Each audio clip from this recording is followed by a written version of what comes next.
Hello folks, in this video I'll be doing a 2023 review of the Nintendo 64. So we'll have a look at the hardware and we'll see some of its origins and what it's like to use today.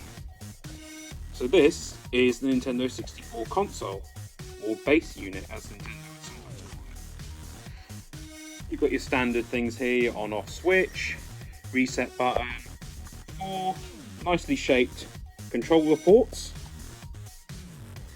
the Nintendo 64 logo, nice and big there, with the 3D N there, designed to show off the 3D capabilities of this system. So what's this, you might ask? A memory expansion slot. Well, in here, you would normally, when the console was first released, have had a jumper in there. Just a simple little cartridge that joins up 2 pieces of the hardware together and tells the console to boot with the memory that it has. However, through the magic of editing, you'll now see what's actually in this system. So this rather cool looking little device is the Nintendo 64 Memory Expansion Pack, made in Japan. Very cool little design. Kind of looks like it's got a little ventilation grill on the back there, and I like the cool little red thing on the top, which you'll never see because it'll be in here and covered up with this little lid, which it will be again through the magic of editing. And there we go, it's back in there. So what set this console apart from its competitors? Well, the biggest single thing Nintendo would have you believe is this here, 64. But a lot of the instructions on the system were actually done with 32-bit, same as the other systems. But it was technically a more powerful system, even if it did have some drawbacks. Number one being the cartridge, which is both a blessing and a curse. So the cartridge format meant loading was near enough instantaneous, although some games, of course, required compression to fill the cartridge, and there was a little bit of what I suppose you could call loading time there while the game was decompressed. So that limited storage space, but it means the system is extremely reliable, and very few of these ever seem to die, to be honest. No moving parts, and they are solidly built. This is a good solid piece of construction here from Nintendo.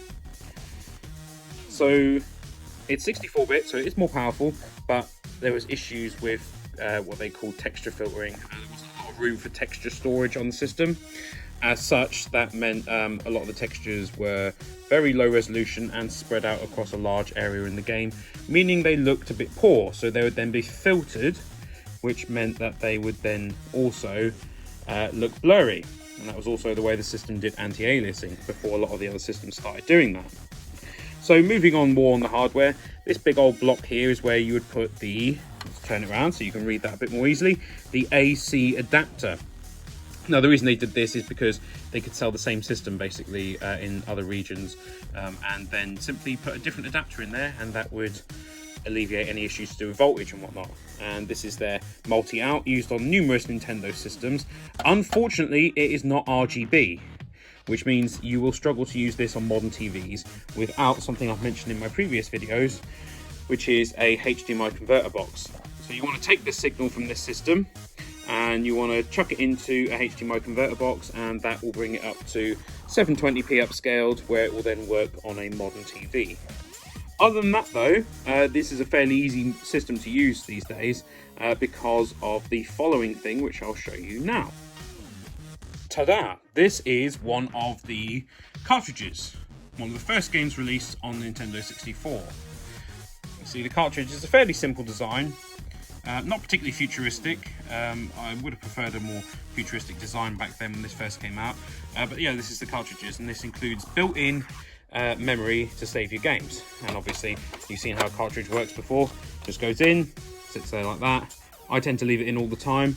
I haven't had any issues with the contacts. People say they can rust, but I haven't found that to be the case. Even if it does look brown, that's just the color of the PCB. This is Nintendo Super Mario 64, and I've got a few other cartridges like this. This one I didn't get a box with, but I tend to leave it in the system like that all the time anyway. And so let's move on to the controllers next. So you've seen the console, you've seen the games.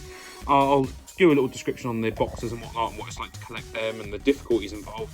But next we'll have a look at the controller, because this is kind of a thing people struggle with these days. So next up, we'll have a look at the Nintendo 64 controller.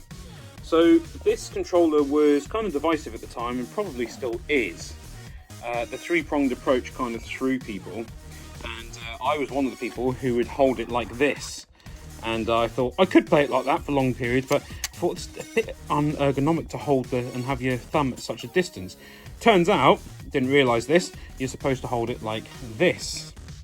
And then you have a button on the back called the Z trigger, and you'd use that to shoot and stuff. And then your other hand would do these buttons, but the left shoulder button, sorry, then couldn't really be used. You could reach across and do this, I suppose, to use menu items and whatnot if you needed to. But it was more designed, you'd hold it like this for 2D games, of which there aren't many on the N64, and then you'd use this, like this, to use your 3D games. So these are great analog sticks. They don't have the same mechanisms in as modern controllers, so the actual sensor doesn't really wear out, but what does is the little hinge in there, as you can see, that can wear out. And also, because this is plastic on plastic, that will gradually wear, and then it becomes quite gritty as the plastic little pieces get in there. You can open it up and take them out, or you can try and vacuum it and perhaps clean them out that way. It's a cool design because it's got these little notches built in there, so you can hold it straight up or straight down or left or right, and that can assist, in the early days at least, of using an analog stick when people weren't necessarily used to it. Otherwise, quite standard. You've got your D-pad, shoulder buttons, start buttons, all the front buttons on there, and then on the back you had a slot here where you could put the N64 memory card in there. I can highly recommend getting the official Nintendo one. The other ones do seem to fail at a bit of a higher rate than the official ones. And you could get a rumble pack for this, which was quite large, just like the Sega Dreamcast. And you just slot them in there, and you could save your games on there. Now, a lot of games, such as Mario 64, actually had built-in memory to save the games. This one actually still works to this day. Believe it or not, the memory in there still works. But you could buy, for the third-party games where they perhaps didn't want to spend the money on the batteries, you could then buy one of those memory packs and stick it in there, and it was job done. So quite a divisive controller. I liked it. I thought it looked very cool and futuristic. And I can see why Nintendo went this route, because they weren't sure whether people were going to make more 2D or 3D games. The system's designed for 3D, but obviously they weren't sure, so they did a controller that kind of incorporated it all in a way. And they were the first one to properly do analog sticks on a mainstream sort of console, so I can understand why they would do it like that. And I still like the controller. I think it looks really good. It came in multiple different colours. I got this one in black. It matches the system, but they originally came with grey controllers, but you can get all sorts of different colours, including gold and green and translucent and whatnot. The same as the consoles, came in loads of different colours as well. So that's the controllers. Let's move on next to the games, and specifically the boxes and what it's like if you wanted to collect any of these games. So these are a couple of the games that I own. Donkey Kong 64 requires the expansion pack, and this one actually came with it in the box. And you've got GoldenEye 64, as well as obviously Super Mario 64. So I own a few more games than this, but this is really just to show you the boxes and how they've worn over time. So someone really looked after this box here with the expansion pack and whatnot in there, and I actually paid pretty decent money to get that. This box is slightly less well looked after. It's these corners here that really start to suffer. I've tried to sort of repair it as best I can in order to make it look as nice as possible on the shelf. But that's the boxes, and you can see they look quite cool, but they don't always wear well if not looked after. So let's go ahead and open one up and have a look inside at what they came with. So this is the layout of most of the boxes, although this one's slightly different as it had the expansion pack in there. This was the original jumper that would have been in the system, and a special tool to help remove it, although you could just use the lid, but I don't recommend that because you could damage it, and then I imagine it's quite hard to get. Instruction manual in there. Tells you what to do in the game and how to do it and whatnot, and this is how they would have come. And you can buy these replacement inlays because they get a bit damaged as well. So yeah, you can see that you need to look after your N64 games a little bit if you want to collect them. So speaking of collecting, a lot of N64 games come without boxes, because people, when they were kids and that, thought, what's the point in keeping the box? It's only cardboard, get rid of it. You know, hindsight is 20/20 at the end of the day. So if you want to collect them with boxes, it can get expensive. On the other hand, there weren't that many games released for the N64 compared to some of the other systems.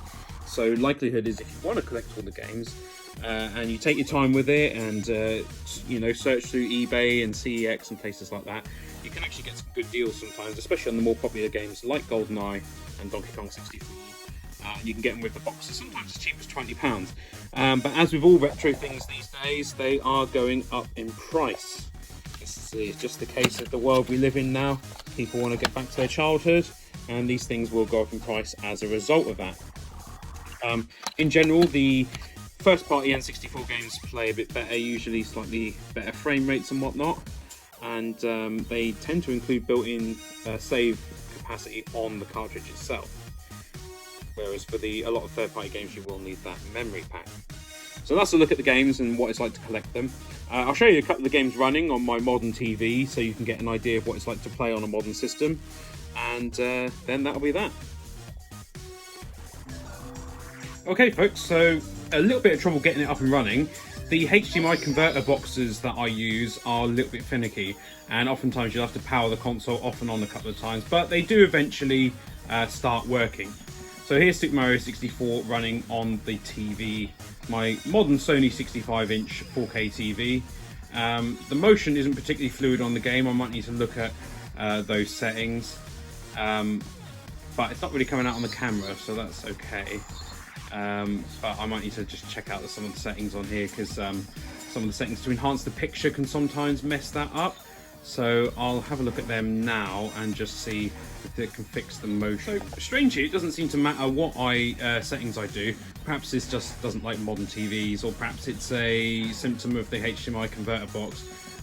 But the image is slightly jerky in movement. Now, I know some of you will say you should only run it in 4:3 mode, and that is an option, but I just like to see the image fill the TV. To be honest, it's just personal preference, but I understand if some of you don't really like that. But as you can see, it doesn't look terrible. I mean, it's a blocky game. It's one of the first N64 games to have come out, but I don't think, in all honesty, that it looks that bad. So let's go ahead and check out the first level and see how that performs. So here we are in the first level. The movement does seem less juddery in this level, so I don't know if that's just something I've never noticed before in the first level or not, but this does seem better on here. And I've got some image enhancement stuff turned on the TV now, just to kind of clear up the image a little bit, because it was always kind of blurry, and stretched out to a 4K TV it can look a tad much, really. But that's Mario 64 running on here. Not too hard to get these games up and running. The major issue I did face is, or not major, but an issue I faced is the HDMI converter boxes. It's just a cheap one off eBay. It doesn't always pick up the signal straight away, so you have to turn it off and on a couple of times, and it will eventually work. So I've now got this running on this TV. So let's check out another game, GoldenEye, and I think that'll do it for this video after that. GoldenEye 64. Now, if there's one thing I should mention as well, it's that when you're using the N64, you cannot put the sound over the AV receiver. It just won't accept it for some reason. So you'll have to do it through the TV and have it on a more stereo kind of soundscape. So let's just do an easy one here, just to show you really what it looks like on a modern TV. Ideally, you'd have a CRT set up to play these games, but unfortunately, I'm not rich. I don't have a massive house, so I have to play it on my main TV. I know, first world problems, but there will be a lot of people who say you should play it on a CRTV or it doesn't count. But I think, in all honesty, it looks okay on here.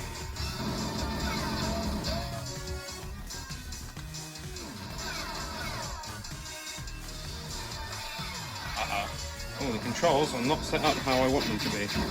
That's okay. Got the jump. What are you doing? Luckily with this game there is a little bit of aim assist built in, because you have only got one analog stick. Now there was an option to put two controllers together, and you could then have the twin analog stick control. Now this game is often, one of the bad points that is mentioned in it is low frame rates, but do you know what, I think for the time, for a game that looks like this, let me in, thank you. it doesn't play terribly. Some of the later levels, the frame rate does drop quite a bit, and but if you compared this to first-person shooters at the time on other systems, this is by far and away a better-looking game. Also, the way they did the texturing and such like actually does have some variety. Just Rare were really, really clever with how they made their games. So that's Mario 64 and also GoldenEye running on the N64 on a modern TV in 2023. I hope some of my tips have helped you in order to get the best out of this system in today's market.